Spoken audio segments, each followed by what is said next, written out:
the Tathagata Baha Sarirara. Say it again for me, Anne. With mute. Vasavya Savyaraja. Vasavyaraja. Ba Sa Raja. Sorry, I get lost. Baha Sai Raja. Knowing the high resolve of Kandarachata, prophesies to him that he would be, at a later time in the future, the protector, guardian, and defender of the holy city, of the holy Dharma. Then, king of gods, the prince Kandarachatra,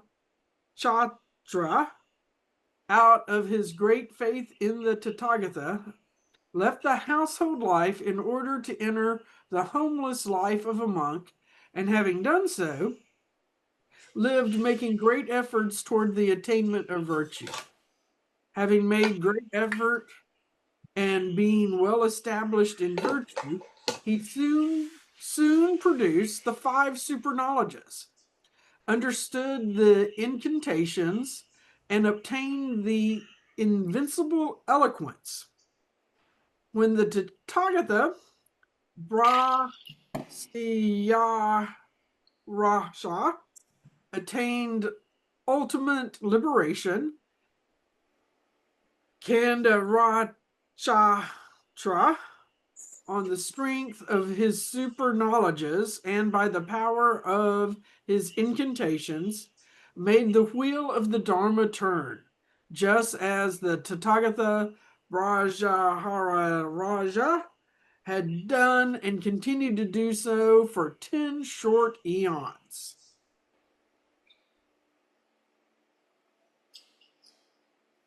And I think Donna won't be reading. She hasn't answered me yet. So it's Ed. Okay. King of gods, while the monk Kandrachatra was exerting himself thus to protect the holy Dharma, thousands of millions of living beings reached the stage of irreversibility on the path to unexcelled perfect enlightenment. 14 billion living beings were disciplined in the vehicles of the disciples and solitary sages, and innumerable living beings took rebirth in the human and heavenly realms.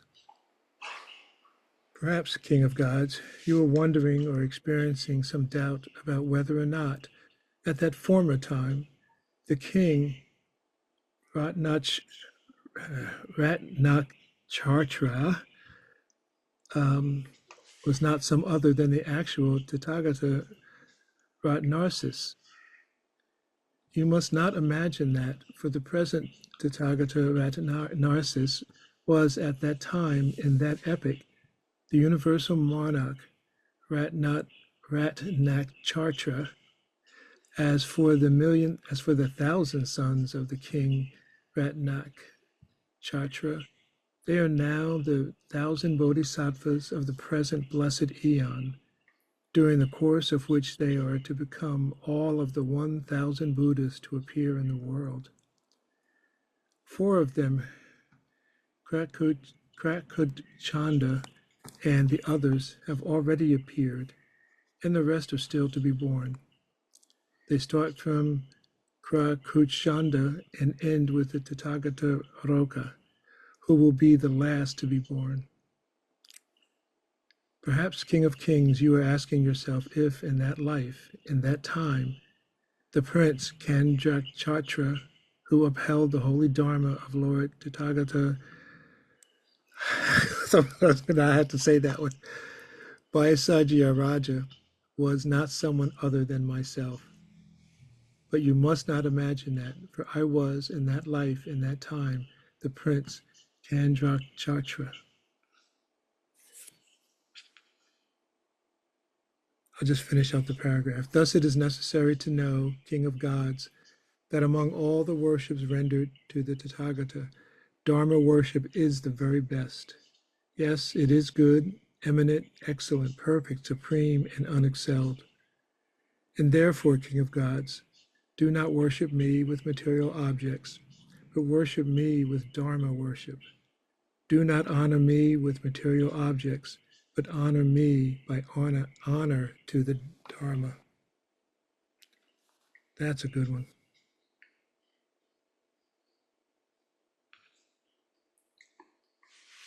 Then the Lord Shakyamuni said to the Bodhisattva Maitreya, the great spiritual hero, I transmit to you, Maitreya, this unexcelled, perfect enlightenment, which I attain only after innumerable millions of billions of eons.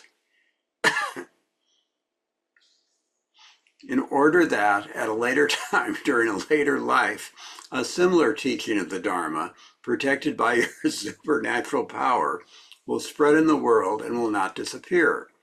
Why?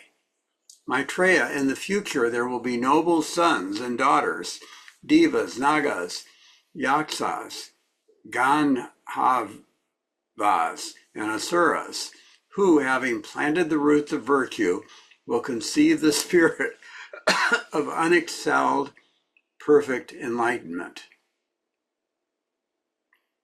If they do not hear this teaching of the Dharma, they will certainly lose boundless advantages and even perish. But if they hear such a teaching, they will rejoice, will believe, and will accept it upon the crowns of their heads. Hence, in order to protect those future noble sons and daughters, you must spread a teaching such as this.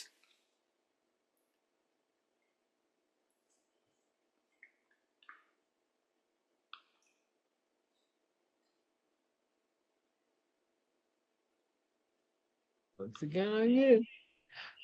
Materia, there are two gestures of the Bodhisattvas. What are they? The first gesture is to believe in all sorts of phrases and words, and the second gesture is to penetrate exactly the profound principle of the Dharma without being afraid. Such are the two gestures of the Bodhisattvas. Materia, it must be known that the Bodhisattvas who believe in all sorts of words and phrases and apply themselves accordingly are the beginners and not experienced in religious practice.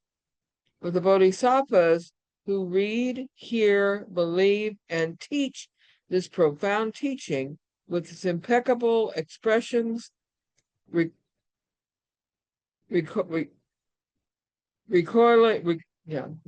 reconciling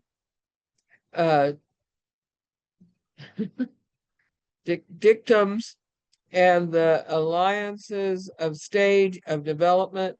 These are the veterans in the religious practice.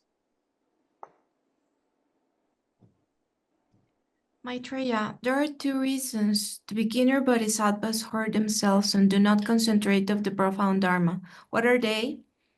Hearing this profound teaching, never before heard, they are terrified and doubtful, do not rejoice and reject it, thinking, whence comes this teaching never before heard? They then behold other noble sons accepting, becoming vessels for, and teaching this profound teaching, and they do not attend upon them, do not befriend them, do not respect them, and do not honor them. And eventually they go so far as to criticize them. These are the two reasons the beginner bodhisattvas hurt themselves and do not penetrate the profound Dharma. There are two reasons the bodhisattvas who do aspire to the profound Dharma hurt themselves and do not attain the tolerance of the ultimate birthlessness of things. What are these two? These bodhisattvas despise and reproach the beginner bodhisattvas who have not been practicing for a long time, and they do not initiate them or instruct them in the profound teaching. Having no great respect for this profound teaching, They are not careful about its rules. They help living beings by means of material gifts and do not help them by means of the gifts of the Dharma. Such, Maitreya, are the two reasons the bodhisattvas who aspire to the profound Dharma hurt themselves and will not quickly attain the tolerance of the ultimate birthlessness of all things.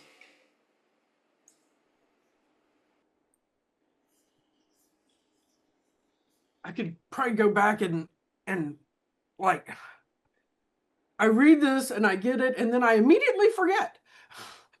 I'm like, what were the two reasons? um,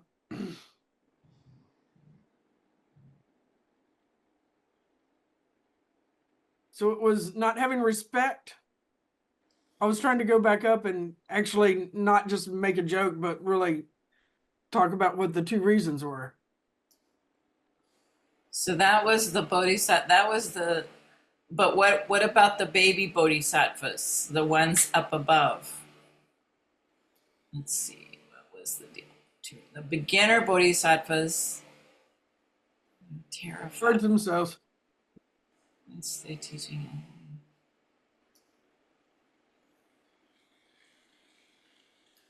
So the beginner bodhisattvas question when they hear the teaching and they don't respect and honor those who are preaching it. That's what that sounds like to me. Right. So that's one. So that's not the befriending beginning. them and not respecting them is one. And our second one is, Well, no, those are the two reasons the beginner bodhisattvas hurt themselves. And then we come down to the, okay, let's, for my remedial mind, what are the two reasons the beginner bodhisattva doesn't? the two reasons they are terrified and doubtful, do not rejoice and reject it because they question it. So they question, and then they don't respect the people that are preaching it. Okay. So those are the two of the Two beginner bodhisattvas. And then the bodhisattvas who aspire to profound Dharma hurt themselves because they despise the beginner. Because they despise the beginner. And they don't instruct them. Okay. So it seems like both are caught in opinions. Sounds like it. I mean, they're... Ed? Yeah, I think What's so. what's being defined as profound Dharma here? Like the real understanding of it? Is that what the profound Dharma means? That's what I would say. The deep truth. Okay. I just want to make sure I hadn't missed anything because I have missed the past couple of weeks. A lot has happened, Ed. Really, we've defined all kinds of things. Suddenly it was clear. Okay, That was last Vimalakirti is still in the house, so everything's good. I don't know if it applies here, but I asked Peg just a couple of weeks ago about big D Dharma and little d Dharma, and she said the big D is a Buddha's teaching as opposed to the ultimate truth. You know, not that they're different. So I don't know. Well, that makes sense. They're probably one and the same in the end. So does that answer your question, Yeah. Cassie? Should I be at having been thus taught? Is that where we're starting? Yes, having been thus taught. Having Donna been, had, Oh, I'm sorry. did Cassie already read? Did you already read, Cassie? no, No, I no, just had no. questions. Donna was making a comment is what I was trying to say. Not Cassie was reading, but Right, she put Donna, it in chat. Yeah. yeah. So let's see. Sounds like a vicious cycle between the two, or or vicious relations, two vicious relationships, which I think I kind of feel that way too. Sorry, I didn't mean to interrupt. I just wanted to make sure she got her. Yeah, I think it's important to get met. Yeah. Thank Having you, Melissa. Yeah, I was thinking because it's the beginner that, I don't know, seems to be, I don't know, torn with the non-beginner. So how do you reconcile the two? just reminds me of like Sangha is where the mud is. It's where we get stuck. It's where we learn. That makes sense that it would be among Sangha members that the Dharma like gets real.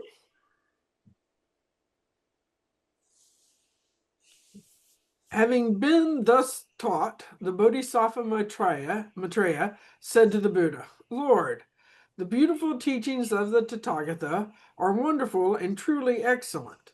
Lord, from this time forth, I will avoid all such errors and will defend and uphold the attainment of unexcelled perfect enlightenment by the Tathagata during the innumerable hundreds of thousands of millions of billions of eons.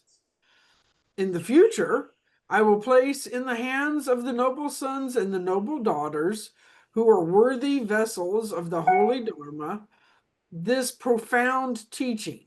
I will instill in them the power of memory with which they may, having believed in this teaching, retain it, recite it, penetrate its depths, teach it, propagate it, write it down, and proclaim it extensively to others. And that's kind of like that inner memory that we have. I mean, that tracks for human existence for me. Mhm. So, Donna, it's your spot. Thank you, Anne. Thus I will instruct them, Lord, and thus it may be known that in that future time, those who believe in this teaching and who enter deeply into it will be sustained by supernatural blessings of the Bodhisattva Maitreya. Not sure I'm saying that right.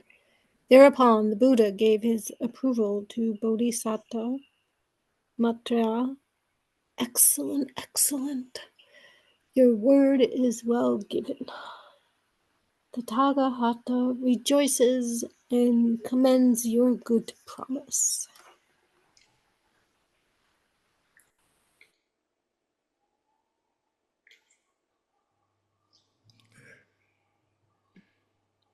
Then all the bodhisattvas said together in one voice, Lord, we also, after the ultimate liberation of the Tathagata, will come from our various Buddha fields to spread far and wide this enlightenment of the perfect Buddha, the Tathagata. May all noble sons and daughters believe in that. Then the four Maharajas, the great kings of the quarter, said to the Buddha, Lord, in all the towns, villages, cities, kingdoms, and palaces, wherever this discourse of the Dharma will be practiced, upheld, and correctly taught, we, the four great kings, will go there with our armies, our young warriors, and our retinues to hear the Dharma. And we will protect the teachers of this Dharma for a radius of 1 league, so that no one who plots injury or disruption against these teachers will have any opportunity to do them harm.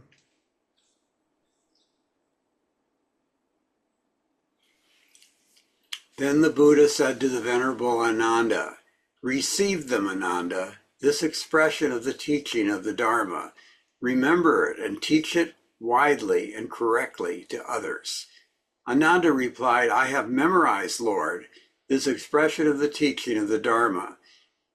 But what is the name of this teaching and how should I remember it? Oh, this is interesting. The Buddha said, Ananda, this exposition of the Dharma is called the teaching of Vimalakirti, or the reconciliation of dichotomies, or even section of the inconceivable liberation. Remember it thus. Thus spoke the Buddha. And the Levachi Vimalakirti, the crown prince Manjushri, the vulnerable Ananda, the Bodhisattvas, the great disciples, the entire multitude, and the whole universe with its gods, men's, asuras, and Gandharvas rejoiced exceedingly. All heartily praised these declarations by the Lord. This completes the noble Mahayana Sutra, the teaching of Vimalakirti. It has 1,800 slokas in 6 fascicles and was translated, edited, and established by the monk Charnyi Tisoltrim.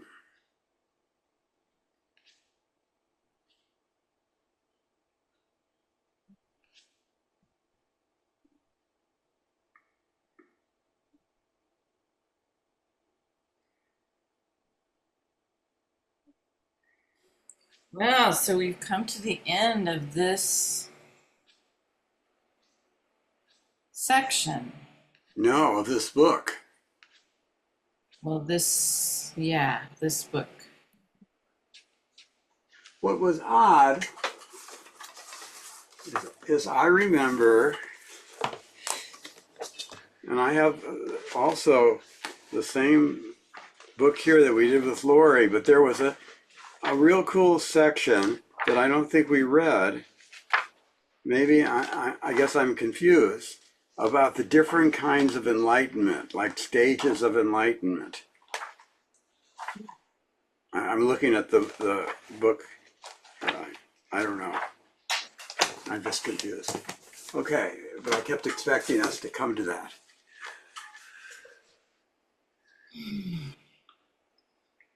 So I don't have any firm plan about what the next step is for this. It seems like there ought to be some kind of thing we do to end the book before we go on to the other book, which is also about this sutra. Well, I think we may go to finishing Peg's book and then go to the other book. Is Peg finished with her book? So I've been back and forth with Peg trying to figure out where we ended up, and I think finally we got it because I found the recording where she's talking to us about, now you guys have to do Vimalakirti. So that was the last meeting we had with her on 5/21, I think. So anyway. So is she going to be joining us? Yes. Okay. So that's not starting tonight. That's not starting tonight, no. Okay. And I don't know, she didn't answer specifically what night she's going to start joining us. She just was asking what was the last chapter we read. So my idea is to send an email out to the entire, as soon as we know, to the entire Appamada list, telling what our next steps are. Okay. Because I can't do better than that with limited knowledge. Well, does anybody have any ideas about what they'd like to do to mark or celebrate this finalizing this particular part of our time together? Vimalakirti? I wouldn't mind just kind of going back over the document, like I have one to like review and just come up with any questions that I've had so far. Because like that the idea of the two things, like I can get bogged down in that and then get confused, and then we are rolling forward a little bit. So I could do with some review and a chance to ask questions about this, but that's just a thought. Well, would it help if we slowly went back through it? Is that what you're suggesting? I don't think we have enough time to go through everything, but uh, um, I'm just saying in general that I experience that sometimes it gets a little wordy where they're saying the same thing like in slightly different ways for 4 paragraphs, and then I've forgotten what the initial thing was that was important in there. I'm a little. I mean, something it's changed for me is my idea of a bodhisattva, and I always thought of a bodhisattva as kind of a perfect being and something you would aspire to, and now we see all levels of bodhisattvas. Yeah, it's sort of like those Russian nesting dolls. That's the feeling I get about Vimalakirti. That, and I agree with you, Cassie, that for me, I mean, there were lots and lots of questions, but after a while, it just started. There's no way. There's no way to answer these questions. They're talking about millions and billions and 4 million eons, and it all seems very fantastical. And I go ahead, Ed. I was just taking a deep breath. Now it's just, yeah, there are things there that sometimes, obviously, they're metaphorical to make a statement. I don't think I'd want to be around paying taxes for a few eons in the body. And what's interesting, and maybe what we do is maybe highlight a couple of things which fall into that realm of being digestible, like don't do this, but you should be doing this, and this, but make sure you only do it in this way, not that other way. And how sometimes presenting those dichotomies are all, even though it seems like there's a fork in the road, they all come together to one particular point. And for me, that gets lost sometimes. Other times it makes good sense. So maybe it's just taking that time to go back and see what are the highlights of things that did or didn't sit in the brain or the spirit to move us to a point of valuing what we just did. What we just did was pretty amazing going through this book. And yeah, that's it. And I ordered the Joan Sutherland book yesterday. Oh, So, and she'll bring us clarity. This will be an opportunity also for review as we read her book. oh, good. Oh yeah, that would be good. I would be interested to hear, like Ed was saying, what was there one or two things that have sort of become uppermost about what is being taught here? I mean, what's the lesson in this sutra? Go ahead. Well, I was just thinking if people had an idea about that. I was kind of thinking for me that it has to do with, yeah, the dichotomies. How do you deal with dichotomies? Yep. And how do you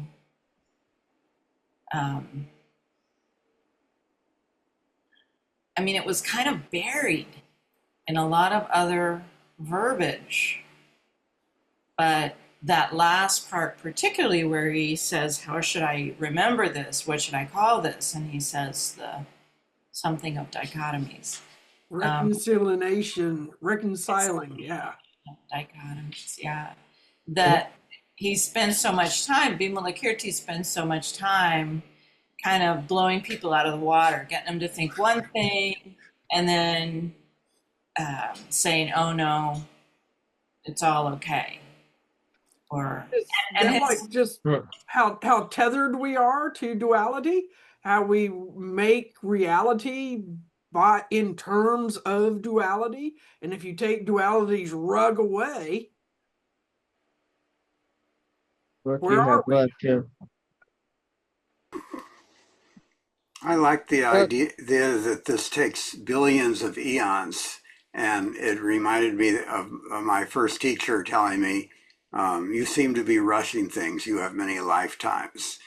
You know, and that didn't even do, many lifetimes yeah. is like, oh, I have 6 lifetimes, but billions of eons, that's a long time. And I'm thinking about some people are like myself are probably pretty impatient in whatever they're doing. And it, That's patience, billions of eons. yeah. Well, and That's it's a how long billion. it takes. Go on. Oh, I'm sorry, I didn't mean to interrupt you. It's the billions of eons it said in order to just make that point that if you are worrying about how long something is going to take, or when you're going to get to the end of the road, or when you're going to have enlightenment, or whatever, that you miss everything leading up to that, right? That you can't, at least to me, it's like you can't be so worried about eons from now. You can only keep forging up the road, and then hopefully Vimalakirti will come and say, "Oh, by the way, you actually might have gotten it right. I'll see you in a few minutes." But you know, I just get that feeling that there also is trying to be made a separation between regular people and those on the road, and the bodhisattvas, and all of the people, that billions of people that get enlightened in a single minute, you know, Mm.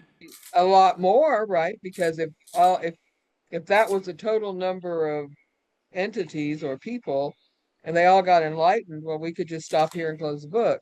But obviously there are many, many more that those are supposed to help and that are supposed to still be on the road, which kind of boggles the mind too. Yeah, it seems like a multiverse for sure. It's a Um, Marvel movie. Very Okay. Uh, good. I agree one with that. one of the things that this kept hinting at too, or stating in some cases, how even supposedly enlightened or a bodhisattva of some level, ordinary normal human behavior was engaged in. If somebody came into a room and ripped you a new one because you weren't doing something, in one sense, you're like, well, wait, slow down. I thought you were supposed to be full of compassion and understanding. And here you are telling me that I'm flat out wrong and don't do this, don't do that.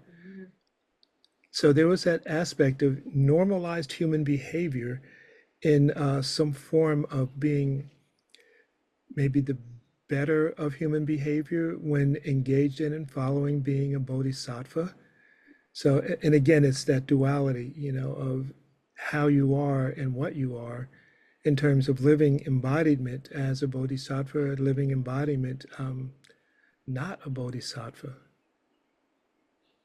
So, and yeah, maybe duality is the one linchpin for this whole thing, because it seems every time we go to look at it or you read it, there's at least a level of duality, or there's 4 levels or 6 levels, a menage a trois of meaning. So it's Menage a trois of meaning. do not write that That's an down, young lady. Edism. He's writing it down. It's going to be attributed to Another, you. another t-shirt. Another t-shirt. Menage a Oh trois meeting. boy. I like that one. Well, too, I'm wondering if in some, probably this isn't very important, but it seems to me that part of the way this was set up and the way the story was told, it's giving people or whatever the right to say, okay, that was great. You said all those things and you meant all those things, but I think it means this. And that can be important enough to say it, right? Because that's what Vimalakirti is all about. Oh, that was wonderful. glad you taught that. But you were wrong. And it really felt to me like they didn't emphasize so much that he was a bodhisattva or that he had more knowledge or that he had whatever. It's just that he felt and knew things, and he felt and knew things that he needed to tell others, right? And so maybe that's a small part of a lesson there, that if you've studied and if you've done all these things and you hear something completely out of whack, you have the right to stand up and go, oh, no. After you talk to Buddha, of course, but I came up with this, or this is how I think it should meld together. I don't know. It's interesting because nobody in the story ever says, well, here's how it is for me. How is it for you? I mean, you don't get that feeling. Vimalakirti comes along for me and says, wrong. Here, let me instruct you in the right way. He doesn't say, Yeah. what do you think? He says, No. there is a right way, and And the wrong way. you didn't know about it yet. Right. Yeah. I mean, it's not a particularly sort of relativistic teaching. It's not like everybody gets to say for themselves. I mean, people are saying right and wrong and how you have to do it, and you have to do it for, this particular way. And that if you think about it, you'll become enlightened, right? Okay, I'm explaining it to you now. You didn't get it. You're doing whatever, but that's not it. It's wrong. So let me tell you how it should be. And they go, oh, yes, that's how it should be. And then all of a sudden, these millions of thousands of people become enlightened and move on. Yeah, and it's Very not like their odd. direct experience. It's like, oh, well, you said it, Well, and you're the big guy. I think it's So really easy to get wrapped up in right and wrong. Mhm. And Yeah, and we can take that internal, I've been wrong, I've been told I was wrong, and internalize it really strong, really big, really fast. So I think that is one of the lessons in there. And another one that was coming up for me is that when all of these, people are going there and they're hearing that they're wrong and they don't want to go because the last time they went, Vimalakirti called them on their shit and they just don't want to do that anymore. But the process is that we're always learning, that there's not anybody that has finished learning, that we're engaging in these things, that it's not like we're not going to acquire enlightenment, that we're going to experience it, but only when we've dropped duality. Right. And, But we get engaged in some pretty serious spiritual weightlifting to be able to drop it. yeah. And it's like that, I'll paraphrase it and probably get it wrong, but it's a story of, I think it was a monk who was traveling. He came into the marketplace and he's in the butcher shop, and he tells the butcher to give him his best cut of meat. And the butcher looks at him and says, all of my cuts of meat are the best. And then the monk, he gets enlightened. And I've been looking for that butcher store for quite a while now, but can't quite find it. I don't know Me what city it's in. I got some bologna for you. Yeah. yeah, it's interesting that Vimalakirti is Mahayana, but it's not Zen. Oh. That I think for me, Zen has a particularly different flavor about find it yourself. Don't listen to other people. You must have an experience. Donna, what's up?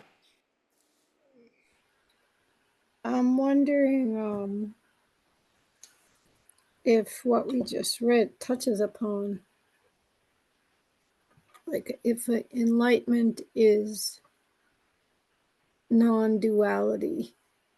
Is that true? Is that a true statement?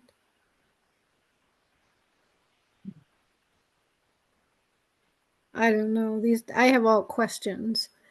And so if that's true, then and the duality comes from being in a body. Is that true too? And if you're pre-body, before birth, or I guess in death, then is that all enlightenment because there's no duality anymore? I don't know. These are all my questions. Good question, Tom. Mm-hmm.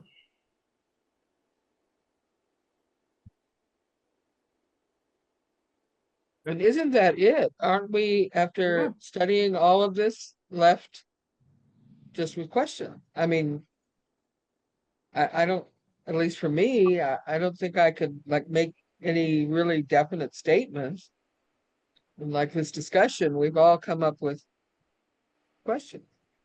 So it puts us back into not knowing mind. And There you go. Yeah. Yeah. It's like the study of koans. You know, when somebody asks you what was your original face before birth, yeah, I'm going to draw my nose. My eyes were a little too close together, but and I read that there's an original Sanskrit translation of the koan that in the West we know as what is the sound of two hands clapping. Clapping. And they said the original one was what is the sound of one hand clapping. that's And what if I've you always can, heard. Yeah. That's it. That's what I've always, yeah. Yeah. Yeah. if you can apprehend that, How does that do that? and it's, I don't think that's meant for a real definitive concrete answer, but to apprehend something of the nature of that question is what moves you onward or forward, or gives you that moment of brightness. You get that one brilliant hosanna, and then you go on to the next issue. Yeah. Yeah. It's I like would if a be, tree falls in the forest and there's no one there to hear it, did it make a sound? well, it sure as heck hit the ground. But how would you know it made a sound? Well, see, I would Maybe it's ask. only a Science, sound because there's science. somebody there to hear it. That's the one that Yeah. I'm like, I was like so sure about it. And then I started thinking and I was like, oh. Which reminds me of this.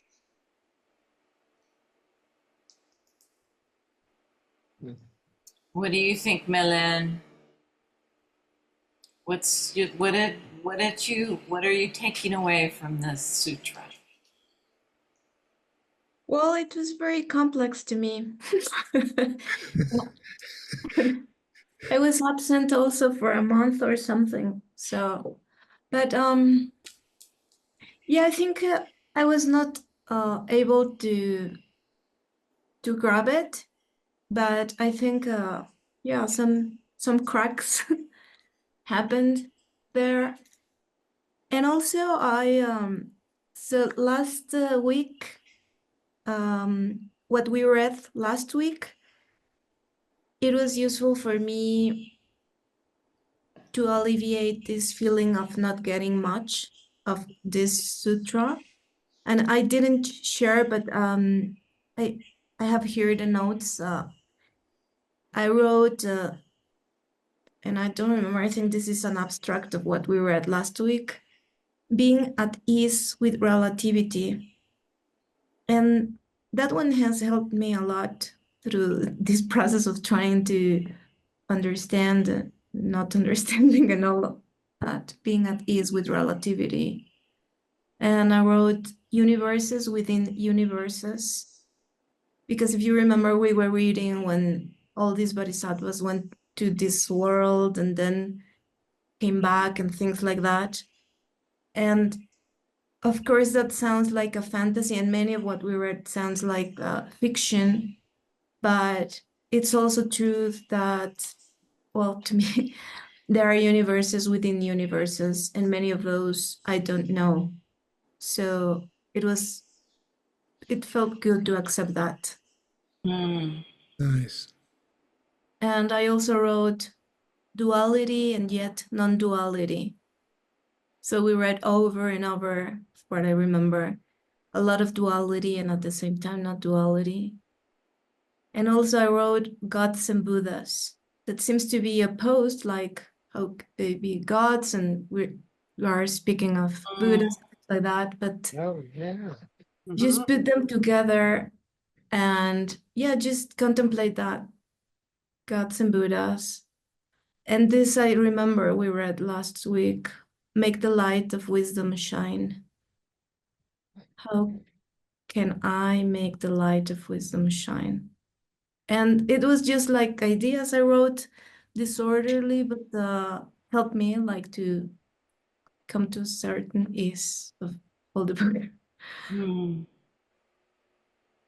Wonderful, Malone. Yeah. Yeah. The light of wisdom shine. I really like that. And I really enjoy all of our interactions around all of this. That's when it starts to actually gel with me, is, hearing us discussing or in the process of discussing it. I have really appreciated everything that each one of you brings forward for this. It means a lot to me. Me too. Community Hmm. Mm. and acceptance of all of our different ideas. I think that's really wonderful. And our common experience of understanding it or not Mhm. understanding it. We're all in that boat together. And Right. that's, that's the great vehicle. And for the most part, this entire sutra takes place in like a 10 by 10 room with thousands and thousands of people there, and maybe not within one moment in time, but within eons, all lumped together. I love that idea. Yeah, and that power of presence Yeah. actually does that. And Mhm.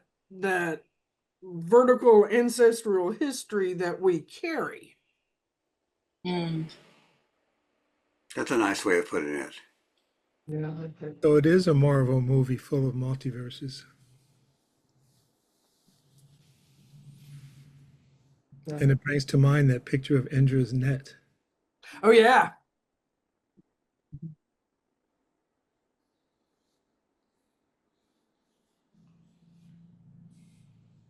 Well, if Peg's not ready to start next week, we could start on Joan Sutherland's book. Mhm.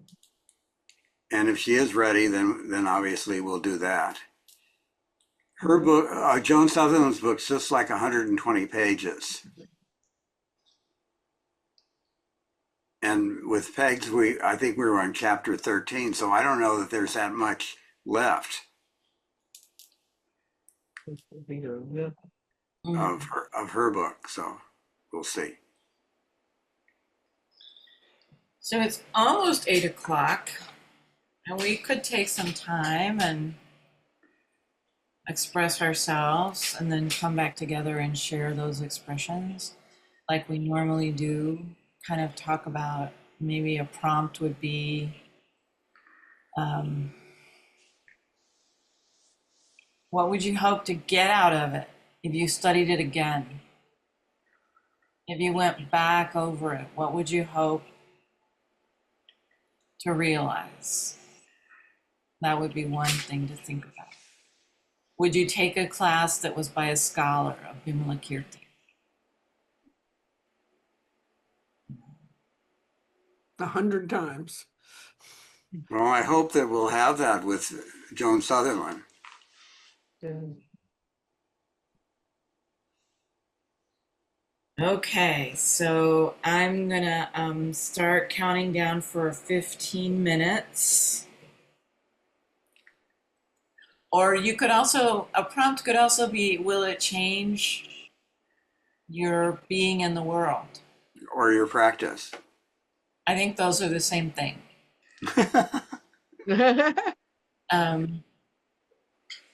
Yeah, but will this have an effect? Who's figured it out?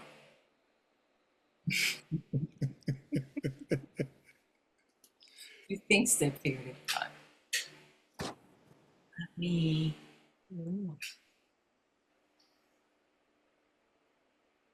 Who figured out that there is no reason to figure out? Yeah. Okay. So I wrote a bit of a story, if you would like to hear it. Absolutely. If a journey begins with one step, how many eons will it take to reach the destination? Will Vimalakirti be there at the end, clipboard in hand with a list of questions?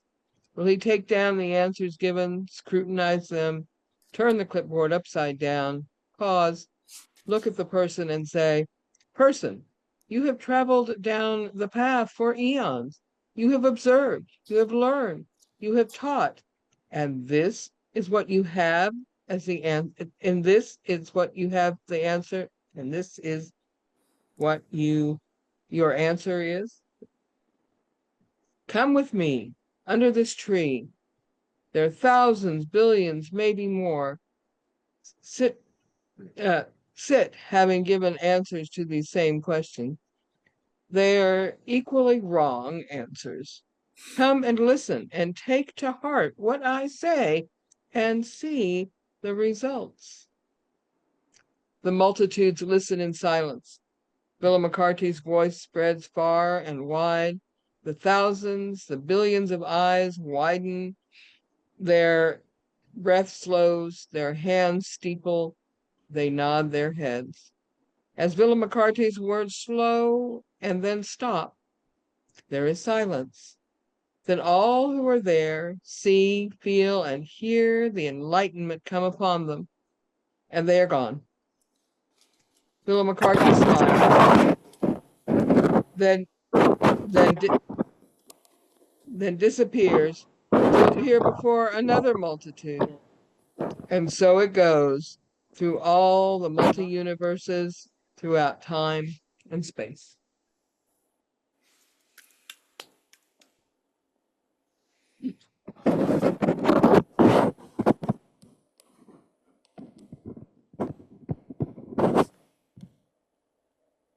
Thank you, Donna.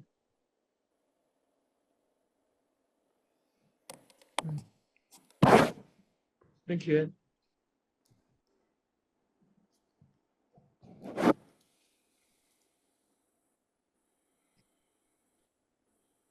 I can go.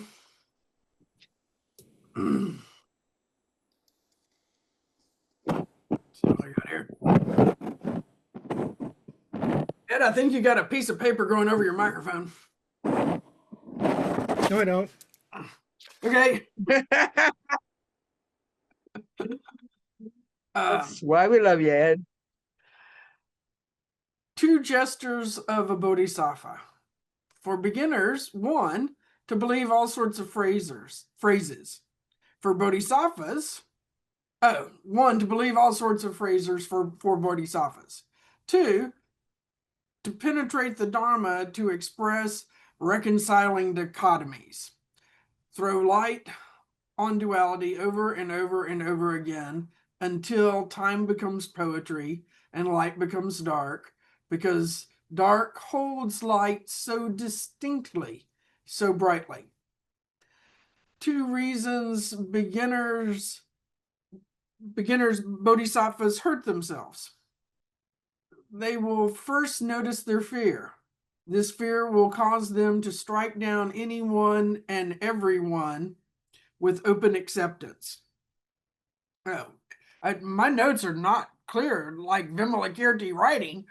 I should have done better with sentences. This fear will cause them to strike down anyone and everyone who offer open acceptance, the profound truths. Offered was the missing word there. Let me just get that before I never understand it again. We are not who we think we are. We are not our thoughts. We cannot define existence in binary terms because we are not two. every sentence that begins with I is false, even though I am certain I am sitting on this chair. My electrons and those of the chair are melding as close as I can get by science, by definition, is that I am floating on this chair. And this chair is floating in space, floating in time. The magical internal world is mirrored and concealed in the external world. Presence unfolds the compassion or unfolds the compression of understanding. Presence unfolds the compression of understanding. Stopped attempting, even though attempting is required in some sort of way. It's not attempting, it's attuning. Don't be tired of people who don't understand. Politically, this seems impossible with this much violence right now. What is the teaching when violence is being spread? Is it Vimalakirti's firm hand of no BS, along with Greta Thunberg?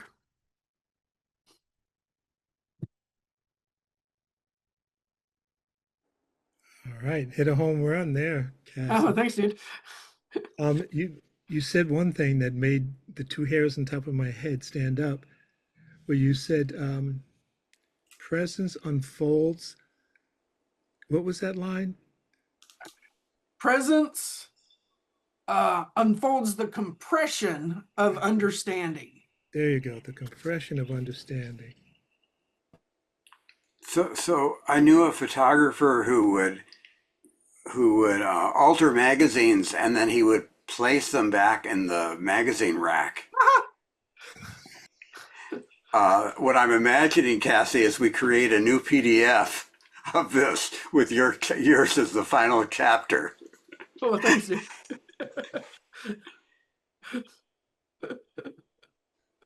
I can share.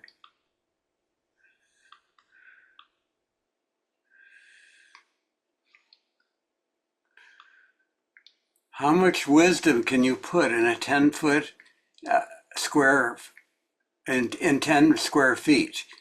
How does one even touch such reality? Are so many minds really just one, or maybe not two? And it's called Vimalakirti's Party. The Dharma with a big D is the teaching of all the Buddhas, woven together like a tight tapestry. It is bulletproof in its entirety, but there are many spaces in between for you and me.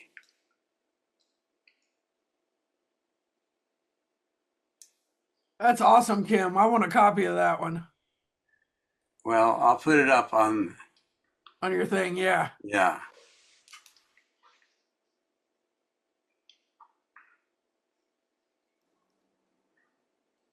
I particularly like the paint by number numbers that were inside each one of them. That was brilliant.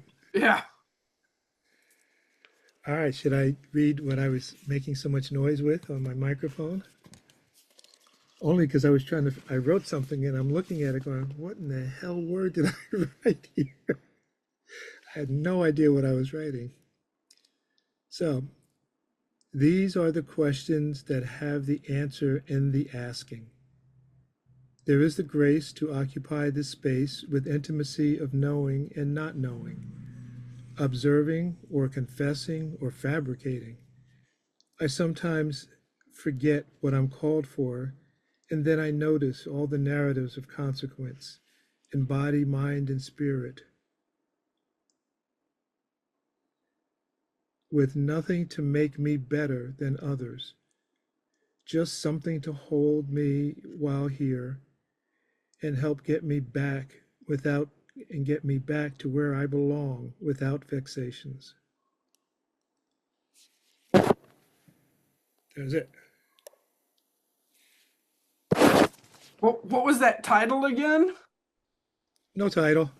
What was the first sentence? Oh, these are the questions that have the answer in the asking. Yeah, these are the questions that have the answer in the asking. Ah. I had to return the favor in advance for the compression statement you had.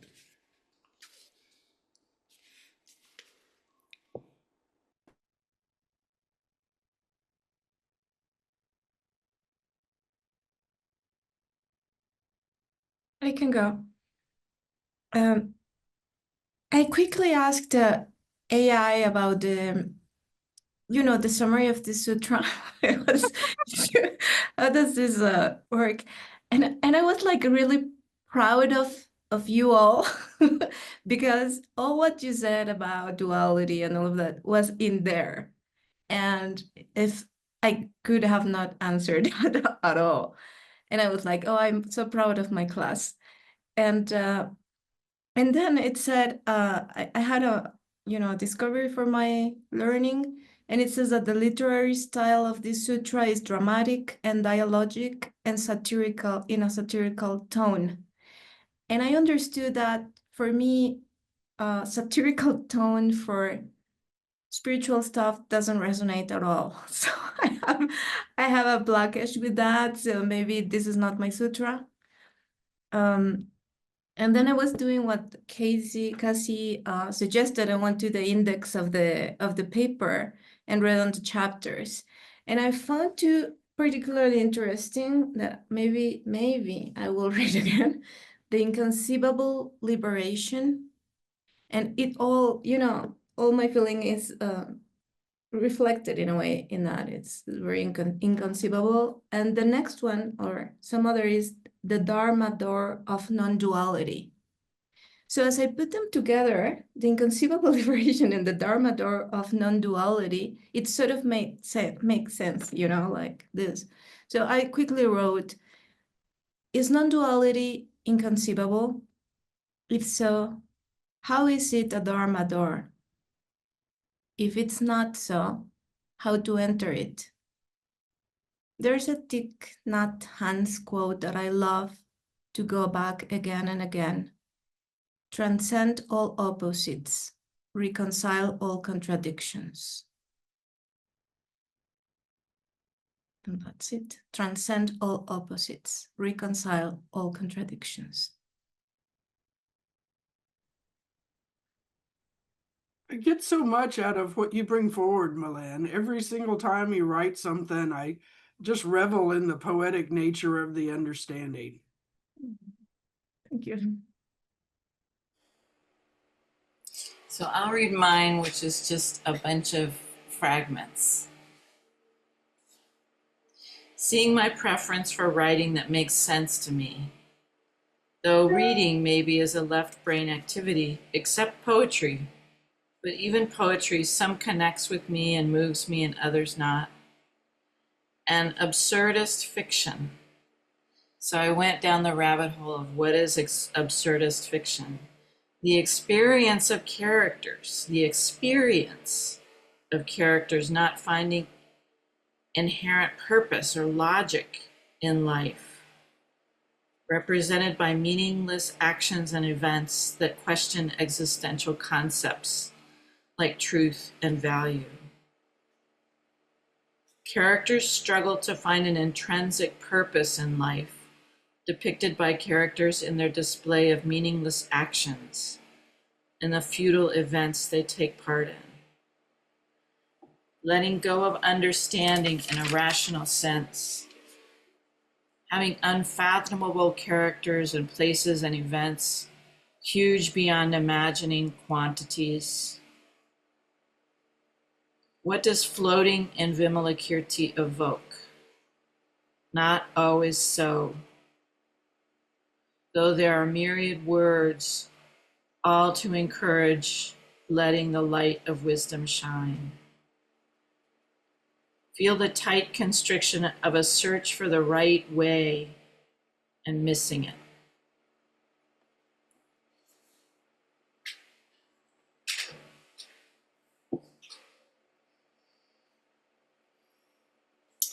Well, we have done a marvelous thing. Yes. Donna. Oh, Donna.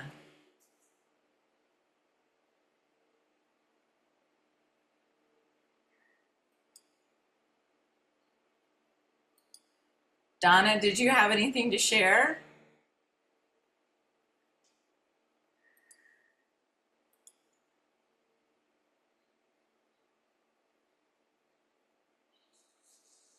Okay, not yet for Donna. So, Anne, go on. Well, I was just saying that this is a landmark for me. And I think maybe for all of us to get through this amazing, unequal sutra. And we'll get back together next Monday and do something a little different. Good night. Thank you, everyone. Good night. Thanks, everybody. Good to see you. Thank you. Bye. Thank you.